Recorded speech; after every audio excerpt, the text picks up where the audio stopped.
One of the questions we have is, if my solar panel gets damaged due to a storm, who is responsible for fixing it?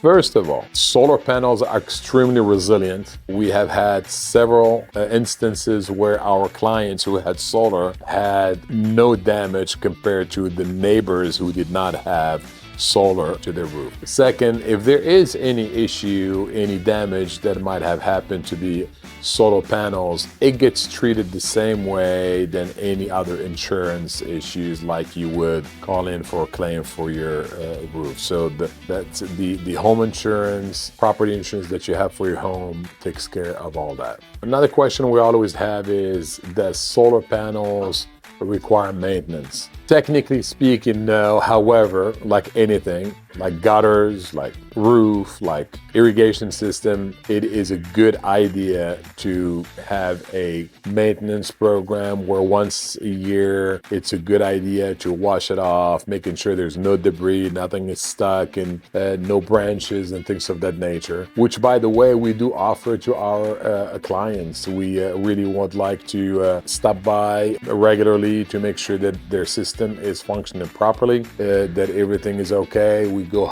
hop in and just see if there are any potential issues, provide them with an ease of mind.